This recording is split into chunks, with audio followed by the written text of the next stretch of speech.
패닉바잉이 지금 일어나고 있긴 합니다. 그게 지금 일어난 시장이 지금 중급지 시장에서 그게 일어나고 있거든요. 중급지 같은 경우는 지금 전세 시장이 오른다고 하면은 더 많은 매수세가 몰릴 거라고 생각이 듭니다.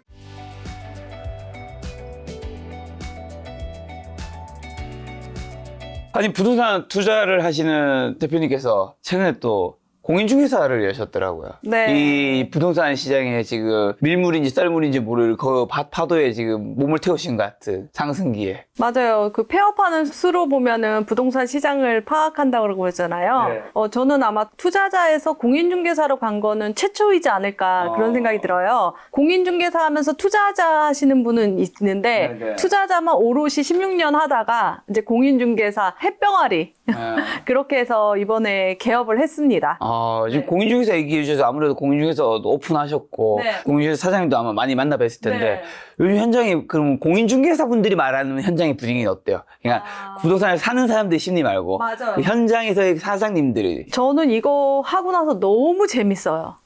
집을 사는 게 아니라 남의 집을 사주기는 하지만 현장의 소식을 너무 빨리 알게 되는 거예요. 예를 들어서 이제 꿀팁을 알려드리면 현장에서 전화를 해서 공동중개를 안 한다. 그러니까 공동중개라는 건 뭐냐면 물건지에서 이제 매도자 있는 부동산에서 이제 물건이 나오잖아요. 네네. 그래서 우리가 매수를 해서 같이 하자. 쉐어하는 거죠, 수익을. 그걸 공동중개라고 하거든요. 공동중개 안 한다 하면요, 바로 부동산이 오릅니다. 그렇죠. 아쉬울 게 없다는 거죠. 네, 아쉬울 게 없는 거죠.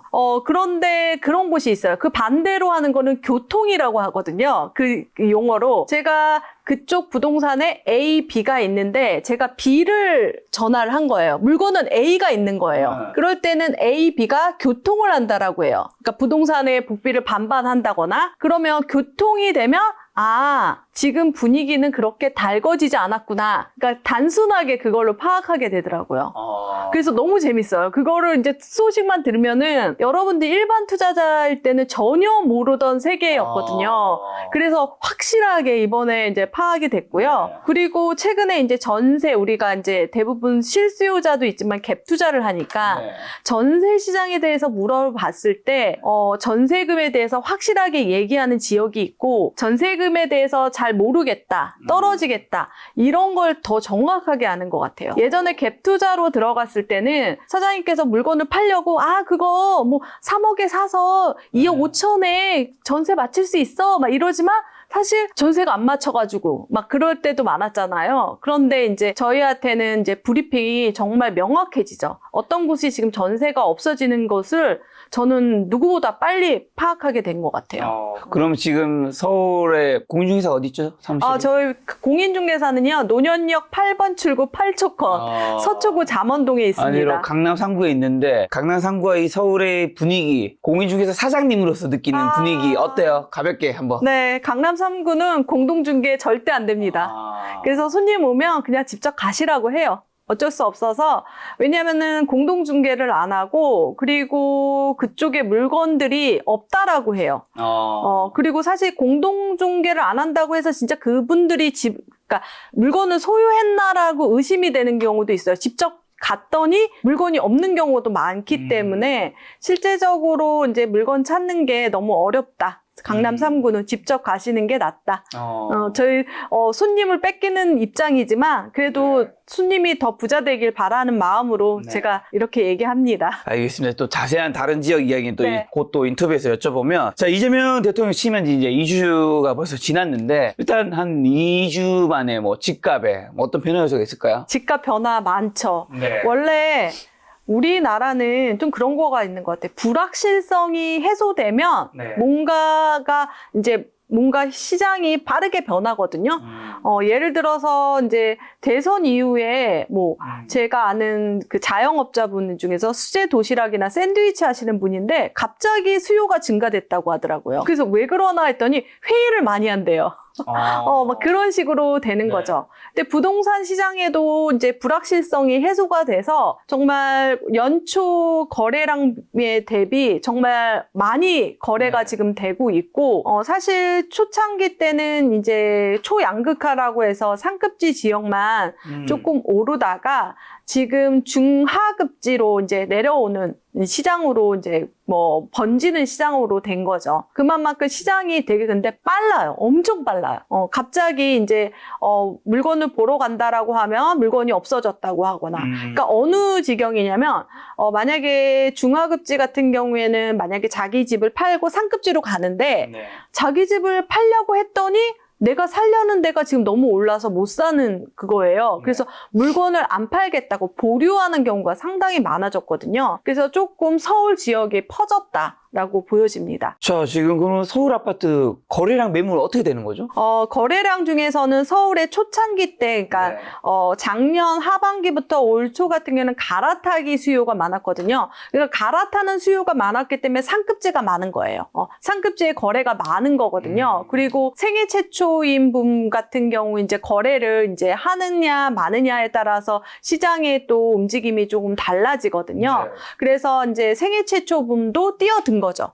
올 초에는 갈아타기 장세였지만 지금은 네. 이제 생애 최초까지 뛰어들기 때문에 거래량이 상당히 많습니다. 야, 제가 찾아보니까 지난 14일 기준으로 올 서울 아파트 거래량이 7,800건인데 더라고요. 이게 올해 들어 두 번째로 많은 거래량을 기록했고, 이게 사실 30일 기준으로 하면 더 많은 데이터가 많아져. 잡히는 건데, 이게 내달 3단계 스트레스 DSR 시행 앞두고 대출 강화 전 주택 구매에 나선 수요가 늘어난 것을 거래할 때 최종 거래 건수는 1만 건을 육박할 거라고 하는데, 그럼 거래량 급증한 원인은 뭐고, 요거 앞으로 계속 이어지는 건가요? 거래량 급증은 네. 몇 가지 요인 중에서 지금 또 다 아시다시피 스트레스 DSR 네. 7월에 실행을 하기 때문에 지금 계약을 해서 대출 자설을 하거나 이러면 가능하단 말이에요. 그러니까 데드라인이 정해진 게 조금 문제였던 것 같아요. 전통적으로 이제 거래가 많이 이루어지는 게 봄, 가을이기도 하고 그렇기 때문에 그런 스트레스 DSR도 그렇고 지금 이재명 정부에 들어서서 규제가 지금 나오지는 않고 있거든요. 근데 첫 번째 1호 규제는 대출 규제라고 그냥 잠정적으로 사람들이 생각하고 있었기 때문에 그런 거에 심리 두 가지가 이제 포함이 돼서 거래량이 많아지는 것 같습니다. 자, 그럼 이재명 정부의 부동산 정책 기조를 한번 분석해 주신다면요. 네, 이재명 정부의 기조 중에서는 하나는 이제 공급으로 하겠다. 맞아요. 그러니까 수요 억제책으로는 안 하겠다. 그래서 근데 그 공급에서 조금 알아야 될 게 뭐냐면 언제 어디를 무엇으로 하는지 그게 이제 정해져야 되거든요. 그리고 물량도 정해져야 되고요. 양도 정해져야 되고 이 네 가지가 아직 나오지는 않았어요. 그런데 사기 신도시 나왔다가 쑥 들어갔죠. 네. 그래서 언제 어디를 무엇을 얼마만큼 이게 이제 정해져야 되는데 아직 나오지는 않고 있기 때문에 더 불확실성이 강한 거죠. 그런데 여기서 어떻게 부분에서 이 이재명 정부에서는 임대 정책을 많이 쓴다라고 얘기했거든요. 임대 정책 중에서 그 경기도 도지사 시절 때 얘기했던 기본주택이 바로 그런 형태가 될 것 같아요. 지금 임대 같은 경우에는 10년 임대, 영구 임대 아니면 네.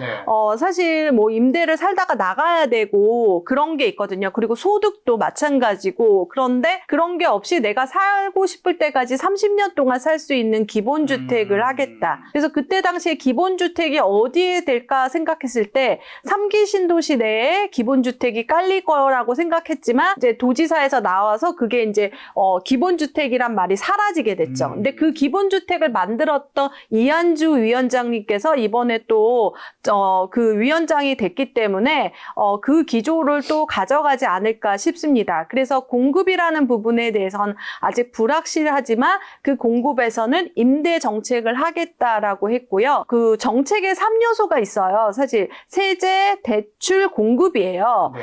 그런데 이제 세제는 수요를 억제하는 측면이 있거든요. 근데 이재명 정부에서는 세제에 대해서 건드리지 않겠다라고 했지만 그거는 명분으로, 그러니까 그 글로 뭐 10대 공약에 써져 있는 건 아니고요. 그러니까 유세 장소에서 나왔던 얘기가 있었습니다. 그래서 그렇게 해서 문재인 정부 때 이제 세제로 이제 수요를 억제하다가 이제 안 좋아졌던 그 기억들을 되새기면서 아마도 세제에 대해서는 누르지는 않겠다라고 했는데 사실 그 문재인 정부 다음에 윤석열 정부 그때 나왔던 세제가 국회에 통과되지 못한 것들이 되게 많아요. 그렇기 때문에 뭐 세제에 대해서는 건드리지 않겠다 했지만 제가 생각하는 세제는 몇 개는 있습니다. 이따 또 얘기를 해드리고요. 네. 그러면 또 3요소 중에서 지금 세제, 그 다음에 공급 얘기했잖아요. 세 번째로는 청약입니다. 청약은 수요를 억제하는 정책이에요. 사실 수요를 폭발되는 기존 주택에서 청약으로 돌리는 건데요. 이번에도 청약이 조금 바뀔 것들이 있습니다. 지금 뭐 신혼부부 특별공급 같은 경우는 7년 기간 내에 신혼부부 특별공급인데요. 10년으로 확대해주고요. 그리고 9세 이하 아이가 있으면 더 인센티브를 주겠다. 이렇게 얘기를 했더라고요. 신생아에 대한 거는 어차피 윤석열 정부에서 많이 했기 때문에 자녀가 있는 경우에는 조금 더 인센티브를 주겠다라는 약간의 그 한 줄 멘트가 있었거든요. 그래서 가장 손쉽게 할 수 있는 정책은 사실 그 청약인데요. 네, 청약에서 지금 하나가 문제가 되는 게 분양가에 대해서 규제를 하겠다라는 게 있습니다. 그래서 분양가 규제는 사실 지금 투기가열지구에 분양가 상한제만 있거든요. 그래서 예전 이제 문재인 정부 때 했던 고분양가 관리 지역이라고 있어요. 그때 당시를 되돌리면은 사실 지금이 뭐 시가 분양이다, 주변 시세보다 높게 나오기 때문에 미분양이 나오지만 이렇게 고분양가 관리를 하게 되면 두 가지 현상이 벌어지는데요. 청약, 분양가가 낮아지고요. 두 번째로는 분양이 밀립니다. 네. 그렇게 되는 것들의 정책을 지금 봤는데 이번 정부의 이제 그 공약집이라든지 정책집이 아직 완벽하게 너무 빠르게 진행되다 보니까 안 나왔는데 원래 부동산 섹션이 원래 있었어요. 근데 이번에는 부동산 섹션이 아예 없어요. 네. 그러니까 중간중간에 보고 이렇게 막 꺼내서 봐야 될 정도로 그래서 이제 지금까지 나온 거는 그래서 사실 부동산 시장의 정책은 아직 불확실성하고 확정된 건 없다라고 보여집니다. 자, 그럼 공급과 임대 정책, 뭐 세제, 청약 같은 거 말씀해 주셨는데 공급 부분에서는 언제 어디를 무엇으로 어느 정도 양을 넣는지를 얘기 아직 명확하게 안 잡혔던데 그럼 공급 어쨌든 확대 정책인 거잖아. 이 방향은 맞죠? 네, 맞습니다. 이 방향이 그러면 옳은 건지랑 플러스로 이렇게 한다 해서 시장 안정에 얼마나 기여할 수가 있을까요? 그리고 플러스로 많은 분들이 그래 공급 좋은데 이거 몇 년 걸리겠냐? 네, 맞아요. 4년, 5년은 최소한 걸리는데 그럼 그때까지는 어떻게 잡을 거냐? 이런 얘기 하는데 어떻게 보시는지. 원래 지금 3기 신도시 나왔던 때를 생각해보면 2019년도에 나왔거든요. 제 대한민국 청약지도 책이 나올 때였으니까 지금 입주한 단지는 없죠. 당연히 그렇게 알고 있는데 공급으로 이제 잡았던 시기가 두 번 있었거든요. 네. 그게 언제였냐면 1기 신도시 그리고 보금자리 지구 그때가 가장 됐는데 1기 신도시 같은 경우에는 지정하자마자 막 다다다다 막 입주를 시켰기 때문에 그 수혜는 김영삼 정부에서 했죠. 유일하게 김영삼 정부가 공급에 대한 대책이 없는 정부였습니다. 그리고 이제 노무현 정부 때 너무 집값이 오르다 보니까 이명박 그 정부 때는 이제 보금자리 지구 근데 너무 자리가 좋았죠. 내곡, 세곡, 강남권, 서초권 이렇게 보금자리가 되니까 모든 사람이 다 기다릴 정도였죠. 그 정도로 좋았기 때문에 그렇게 눌러졌던 그 공급 시장이 있는데요. 그 이후로는 공급에 대해서 했을 때 특히 제가 농담 삼아 정부의 3대 거짓말이 있거든요. 네. 정부 어떤 거냐면 공급이 충분하다. 그 말은 진짜 거짓말이고요. 그다음에 첫 번째 부동산이 안 오르고 있다. 그것도 두 번째 3대 거짓말의 두 번째고 세 번째 거짓말은 뭐냐면 부동산이 집값이 떨어진다. 이게 3대 거짓말입니다. 왜냐하면 정부는 항상 집값이 안정화됐다라는 그렇죠. 단어를 쓰다가 이게 아니다 싶으면 이제 정책을 내보면서 막 안정화였는데 뭐 때문에 이것 때문에 이 정책을 냅니다. 이런 식으로 풀거든요. 그래서 정부의 말 중에서는 그거는 안정화됐다라는 건 오르거나 내리는 시장이구나라고 판단하시면 되겠습니다. 자, 그러면 이재명 정부의 부동산 정책이 시장에 미칠 전반적인 영향 올해 하반기라든가 남은 임기 동안 좀 어떻게 보세요? 지금 같은 경우에는 정책이 왜 안 나오지? 옛날 같은 경우는 제발 정책 좀 안 나왔으면 좋겠다 막 그랬거든요. 근데 하도 매를 맞아가지고 문재인 정부 때 하도 매를 맞았는데 나올 것 같은데 왜 안 나오지? 그러니까 지금은 빨리 나왔으면 좋겠다. 이런 마음이 드는 거예요. 너무 늦으면 늦을수록 더 왜곡된 시장이 되지 않을까. 제가 이런 걱정을 하게 되네요. 정책에 대해서. 그래서 첫 번째 정책으로는 이제 정책으로 하반기 시장을 예측할 수가 있을 것 같아요. 그래서 시나리오를 조금 생각을 해봤거든요. 이게 또 이제 정책이 나오고 나서 방송될 수도 있고 막 네. 이렇게 되니까. 그래서 뭐 모든 사람이 다 알고는 있지만 첫 번째 정책은 대출일 거라는 생각은 듭니다. 대출. 네. 그래서 대출에 대해서는 어차피 7월 달에 DSR, 스트레스 DSR을 네. 규제를 하는데 여러분이 DSR에 3대 요소가 있거든요. 오늘 뭐 3대 요소 많이 얘기합니다. 뭐죠? 이게 유튜브 강의인데. 네. DSR의 3대 요소는요, 기간, 이자, 소득이에요. 그러니까 기간이라는 건 대출 기간이 길면 길수록 DSR이 잡는다. 그러니까 소득 대비 낮아지는 거고요. 그리고 이자가 낮아지면 또 DSR이 늘어나고요. 그다음에 소득이 늘어나면 DSR이 늘어나는 거죠. 예를 들어서 지금 뭐 DSR이 이제 40% 구간이라서 이자가 지금 뭐 내려간다라고 하면 그냥 얘기를 한번 해보면은 DSR 40%에서 그 사람이 3억 정도 대출을 낸다라고 쳐요. 그런데 이자가 내려가면 3억 5천이 되는 거예요. 그런데 스트레스 DSR이 그런 개념이거든요. 기준금리에 가상금리를 더 많이 더하겠다. 네. 미래에 스트레스를 더 주겠다라는 거거든요. 그런데 지금 3%여서 가상금리가 만약에 1.5에서 4.5가 됐어요. 그래서 이거 내가 대출을 덜 낼 수밖에 없구나. 그런데 이 기준금리가 내려갔어요. 2%. 그러면 의미가 없어지는 거죠. 그래서 스트레스 DSR 같은 경우는 뭐 조삼모사라고 표현할 수가 있는데요. 그러니까 금리가 내려가면 유명무실해지는 거죠. 그래서 그거보다는 이제 지금 가장 무서워하는, 대출에서 가장 무서워하는 게 고가 시장에 대한 대출 규제였습니다. 우리가 기억하실지 모르겠지만 집값의 15억 이상이면 대출을 아예 0%. 그러니까 LTV가 0%죠. 지금 같은 경우에는 강남권에서는 LTV가 50%잖아요. 그러니까 30억짜리 집을 사면 15억 정도 대출이 가능한데 이제는 그때는 0이 나오는 거죠. 대출을 못해서 정말 15억 웃지 못한 14억 9,900 그렇게 거래가 될 정도로 그렇게 됐었거든요. 네. 그래서 그런 고가 시장에 대한 그 대출에 대해서 조금 떨고 있는데 또 하나는 제가 뭐 15억 될 수도 있고 안 될 수도 있고, 그러니까 고가 시장에 대출 규제는 나올 것 같다는 생각이 듭니다. 그러면 DSR을 조금 차등을 주겠죠. 지금 DSR이 40%거든요. 그러면 고가 시장은 DSR을 20%로 줄인다거나 10%로 줄인다거나 이렇게 되면 지금 강남권이라든지 이쪽 고가 시장에 가는, 그러니까 유동수의 자금이 줄어드는 대출 규제가 있고요.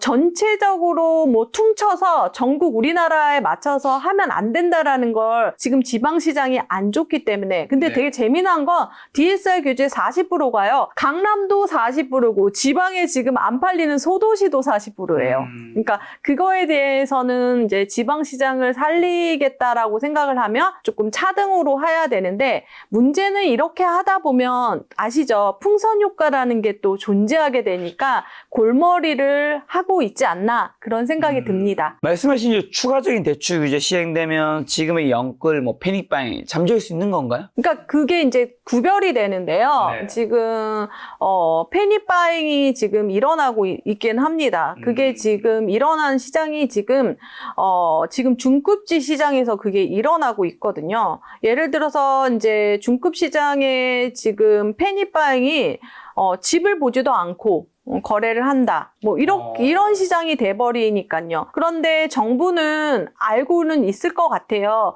지금 들올랐고 아예 오르지도 않고 정말 갭이 정말 장난 아니게 벌어졌거든요. 네. 가는 놈만 갈 놈, 될 놈 될, 안 될 안 이렇게 농담으로 정도로 그렇게 되는데 동시에 그 규제를 하진 않을 거라는 생각은 듭니다. 아파트가 상승세가 강남권, 마용성과 강남, 강동구, 동작구, 양천구 등 중상급지로 확대되는 건 풍선 효과 때문인 건가요? 네, 맞습니다. 이건 확산 효과라고도 하고요. 산불 효과라고도 하는데 네. 사실 이렇게 산불이 나면 바로바로 퍼지잖아요. 네. 우리가 이번에 산불 그것도 정말 안 좋은 일이 있는데, 그런데 원래 그러면 그 다음에 오르고 그 다음에 오르고 이런 식으로 되는데 이번에는 이 집중적으로 여기만 탔다라는 거죠. 그 이유는 아마 갈아타기 장세였기 때문에 그런 것 같습니다. 갈아타기 같은 경우는 당연히 상급지로 가는 효과가 많거든요. 많거든요. 네. 그래서 생애 최초로 집을 사는 경우, 그런 경우보다는 갈아타기 장세가 많아서 여기가 이제 불타오르는데, 생애 최초가 집을 사는 경우가 두 가지 경우인데요. 자산 형성을 위해서 사기도 하고, 두 번째로는 전세가 오를 때 대부분 삽니다. 서러워서 산다라고 하죠. 그런 시장이 도래돼야 되는데, 최근 2년 동안에는 전세가 안 올랐거든요. 네. 그래서 지금 강남권이나 마용성이라든지 이런 강동구, 동작구, 양천구가 많이 오르고요. 왜냐면 상급지로 갈아타는 수요가 많았고요. 근데 중급지 같은 경우는 지금 전세 시장이 오른다고 하면은 더 많은 매수세가 몰릴 거라고 생각이 듭니다. 전세 가격은 요즘에 그럼 서울에는 지금 어떤 상황인 거예요? 제가 전세 상황을 지금 파악하고 있는데요. 사실 2년 동안 오르지 않았던 이유는 두 가지인 것 같아요. 왜냐면 그때 당시에, 그러니까 이자가 너무 많이 올라서, 예를 들어서 제가 그때 100만 원 정도 이제 전세자금 대출 이자를 내다가 200만 원이 됐다라는 거예요. 그래서 200만 원이 되자마자 월세로 전환하는 수요. 그러니까 이자 때문에 전환하는 수요가 많았고요. 그래서 우리가 집을 이제 소유하거나 이렇게 집을 사는 사람, 그리고 집을 보유하는 사람이 세 가지로 나눠지는데, 매매, 전세, 월세잖아요. 그러니까 매매, 전세, 월세인데 이 전세 수요가 월세로 간 거였어요. 그래서 수요가 줄어들었고요.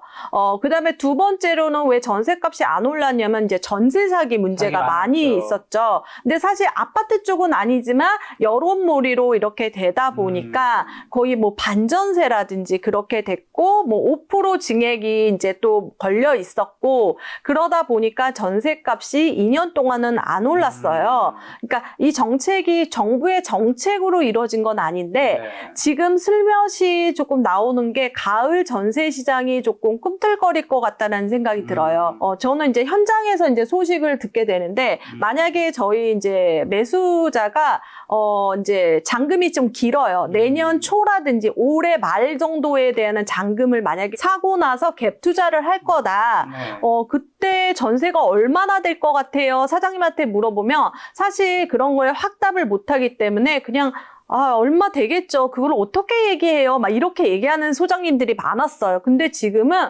5억은 갈 것 같아요. 딱 그런 얘기를 정말 많이 들었어요. 그게 중급지에서 많이 들었거든요. 그래서 지금 중급지 같은 경우 이제 전세를 구하시는 분은 빨리 좀 구하시는 게 좋을 것 같고요. 그러다가 이제 지금 현장에서도 매물이 없는데, 특히 대단지 1000세대 이상 대단지 안에서 전세가 몇 개 있는지만 체크를 해도 그게 더 느껴지거든요. 그래서 그런 게 되는데, 사실 근데 지금 상급지 있잖아요. 토어제가 아닌 마용성하고 강동구, 동작구, 양천구 같은 경우에는 어떤 부분은 국지적으로 전세가 많아요. 다 그렇진 않습니다. 마포 같은 경우는 저희가 지금 하나 조사를 했는데, 갭 투자를 하니까 전세 놓는 거는 자신 없어요 라고 얘기하더라고요. 그래서 왜요? 그랬더니 전세 물량이 많아요 그러더라고요. 여기가 전세 물량이 전세 공급자가 누구냐면 갭 투자자들이거든요. 그러니까 또 이제 지역마다는 또 다른 양상이긴 한데, 전세는 이제 하반기 때는 조금 가을 전세장은 지역별로 움직이지 않을까 그런 생각은 듭니다. 그럼 그런 전세 가격이 오르게 되면 매매 가격을 올릴 수도 있겠네요? 전문가십니다. 아닙니다. 전문가십니다. 그런데 그런 시장 같은 경우에는 이제 상급지는 그게 해당이 안 될 것 같아요. 왜냐면 갭이 너무 멀어져 있기 때문에 그렇게까지는 안 되는데, 중급지에서 이제 갭 메우기 시장이 이제 되지 않을까. 아까부터 계속 중급지 얘기하시니까 시청자분들이 그래 그 중급지가 대체 어디를 말하는 거냐 궁금해할 수 있잖아요. 지금 어디 정도가 중급지인 건가요? 상급지는 우리 다 알죠. 상급지 빼고 이제 중상급지가 지금 마용성하고 강동구, 동작구, 양천구가 그러고요. 그 밑이 이제 중급지라고 생각하시면 돼요. 네. 거기에 살고 계시면 또 기분 나빠하시니까 알겠습니다. 그 정도로 추측하시기 추측하시길 바라겠습니다. 계속 얘기해 주세요. 네.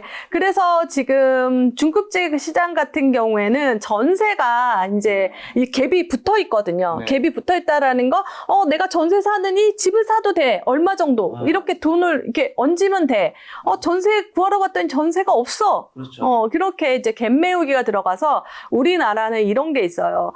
전세가 매매를 밀어 올린다. 그렇게 되는 거죠. 어쩔 수 없는 시장인 것 같아요. 아까 매매, 전세, 월세로 세 개 중엔 하나를 선택해야 되잖아요. 어디에 살든 간에. 그래서 아마 그런 식으로 번지지 않을까 그런 생각이 듭니다. 지금 상급지랑 뭐 준상급지, 중급지 얘기 나와서 어쨌든 많은 분들이 서울에 그다음에 또 서울의 최상급지에 선호한 거 똘똘한 채 선호 영상 때문인 건데 요건 앞으로 계속 되는지랑 플러스로 그렇다면 앞으로 똘똘한 채 갖고 싶은 분들은 뭘 좀 주목해야 될까요? 뭐 가장 비싸다고 해서 지금 가장 비싼 게 이미 많이 올랐기 때문에 그걸 사는 게 정답은 그러니까 결국 많은 분들은 내가 더 오를 거 생각하고 사는 거니까 똘똘한 채 기준이 어떻게 보면 어떻게 보시나요? 갈아타기 하시는 분은 아마 느껴지실 것 같아요. 이게 집을 처음에 첫 집을 진짜 잘 사야겠다. 아, 중요하죠. 왜냐면 드는 비용이 너무 많은 거예요. 예전보다. 그러니까요. 취득세도 3.3%잖아요. 깜짝 놀랐어요. 2021년 11월 집 샀거든요. 3.3%였나요? 그때 당시.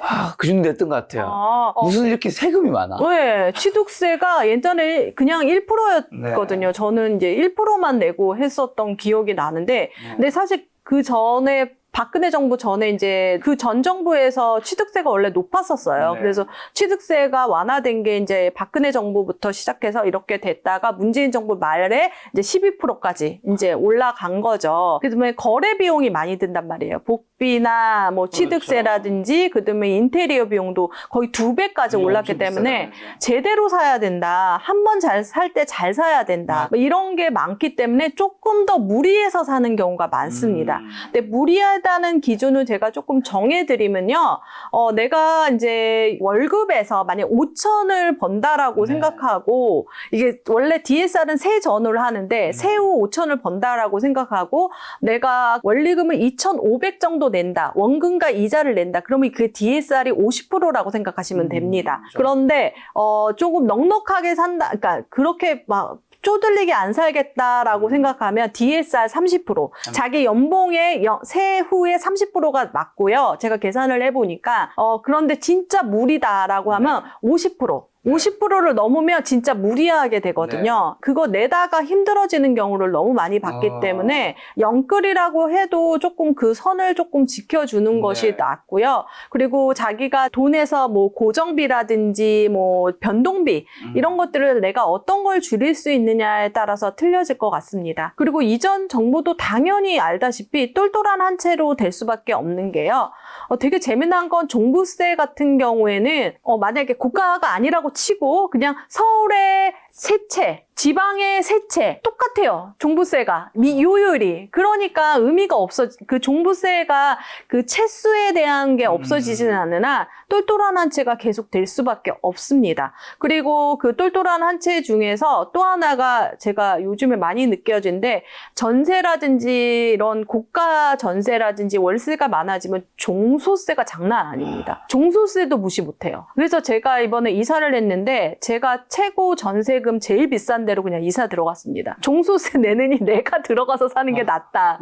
그렇게 생각이 들거든요. 그러니까 계속 세금이 많이 늘어나는 거예요. 옛날에는 집이 많으면 집부자면 되게 부러워했어요. 그런데 이제는 집부자는 가엾게 보더라고요. 종부세 어떻게, 그런데 알고 보면 뒤에서 종부세가 문제가 아니라 종소세도 문제다. 이렇게 되는 거죠. 그러다 보니까 이 똘똘한 한 채의 기조는 이 두 개의 정책, 세금이 없어지지 않는 한 안 되는데 그 세금을 없애는 정책이 하나 있어요. 임대사업자. 그런데 임대사업자를 제가 2013년부터 들고 2018년 3월 31일 날 거의 대거 등록을 했거든요. 왜냐면 그 날짜를 기억하는 건 4월 1일부터 그런 제도가 많이 바뀌어서 그때 등록을 했는데요.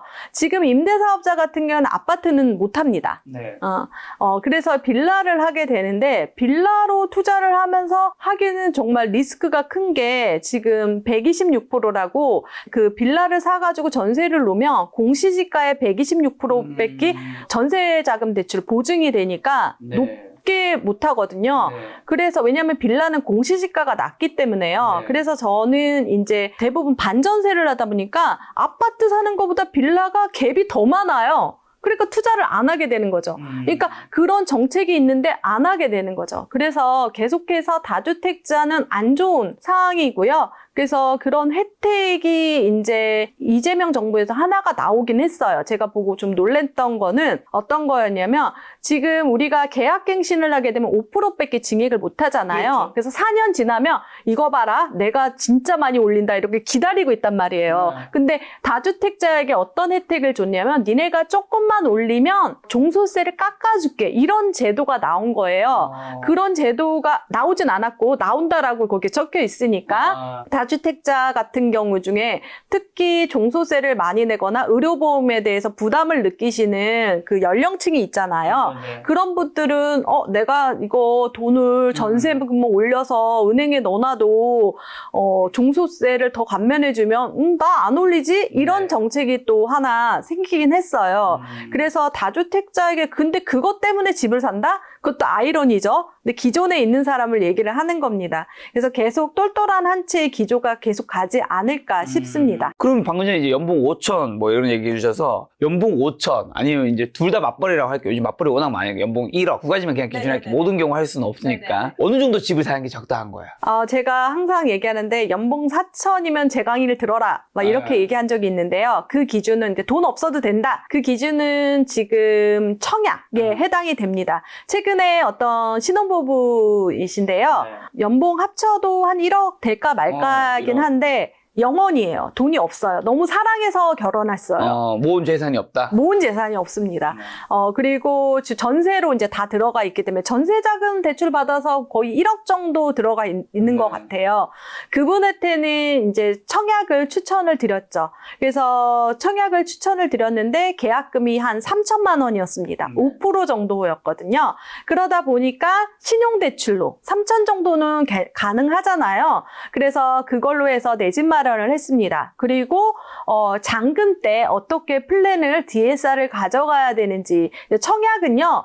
자기가 잔금까지 2년이 걸리잖아요. 그때 당시에 대출 규제를 하는 게 아니라 청약 당시 당첨된 당시에 대출 규제가 되거든요. 그래서 그런 거가 돼가지고 계산을 해봤더니 충분하게 잔금까지 가지고 갈 수 있을 것 같고 만약에 안 되더라도 중간에 매도할 수 있는 분양권 전매가 가능한 청약이었기 때문에 추천을 드렸거든요. 그래서 저는 연봉 5천인데 돈이 0이다. 이러면 청약 쪽으로 하셔야 된다라고 생각이 듭니다. 그런데 이제 5천이고 내가 돈이 있다라고 하면 역산으로 DSR을 계산을 해서 해야죠. 하지만 지금 제가 봤을 때 연봉이 8천 정도 이상 되면은 갭 투자보다 실거주가 더 갭이 조금 들어가요. 그러니까 8억에서 10억 정도면 제가 계산을 해봤더니 연봉이 한 그 7천에서 8천 되는 사람이 DSR을 익혀서 대출을 내고 내 돈이 한 1억에서 2억 정도 들어가는데 갭은요 아직 붙지는 않았어요. 갭 투자가 한 2억에서 3억이 그러니까 1억이 더 필요한 거죠. 그래서 자신이 돈이 얼마 있고 DSR을 맞춰서 실거주를 해야 되는지 갭 투자를 해야 되는지 그거는 조금 계산을 해봐야 될 것 같습니다. 방금 말씀하신 연봉 8천의 그 경우는 본인 연봉이 한 10배 정도 되는 집을 산 케이스라고 볼 수 있는 걸까요? 그렇죠. 그런데 그게요. KB 부동산에 들어가면 내 가지고 있는 연봉자가 어떤 집을 사는지 가격이 나와요. 아 진짜요? 네, 되게 재밌어요. 왜냐면 걔네들은 대출을 내니까 더 정확해요. DSR을 계산을 그러니까 연봉을 제일 많이 알고 있는 사람이 은행인 것 같아요. 그렇죠. 블라인드가 아니야. 연봉이 이 사람은 8천인 사람은 어떤 집을 사 막 이렇게 되는 거예요. 들어가면 나와요? 나와요. 그게 이제 제가 캡처해서 드릴게요. 그게 있는데 되게 재미난 거죠. 그래서 제가 너무 황당했던 거는 어떤 분이 연봉이 1억이에요. 자기 3억짜리 집을 사겠대요. 너무 작은 거 아니에요? 연봉 1억이신 분인데. 자기가 그렇게 생각하는 거예요. 근데 되게 연봉 1억이면은 지금 10억짜리 집을 사기도 하거든요. 근데 지역마다 달라요. 서울, 경기, 인천이 다 달라요. 연봉이 이제 만약에 똑같아요? 그러면 비싼 집은 서울에 좀 비싼 집을 사요. 그런 게 좀 있는 게 제가 농담으로 얘기하는데 서울에 맞벌이로 살면요 부자가 될 가능성이 높습니다. 아무래도 서울 집값이 또 나중에 오를 확률이 높으니까. 네, 그리고 이제 그 직장 위치도 그러다 보니까 더 연봉이 또 높아지기도 하고 둘이 맞벌이다 보니까 연봉이 높아지고 집값도 오르고 그러니까 같은 연봉인데도 서울, 경기, 인천에서 집을 사는 그 금액이 달라요. 되게 신기하게 다르더라고요.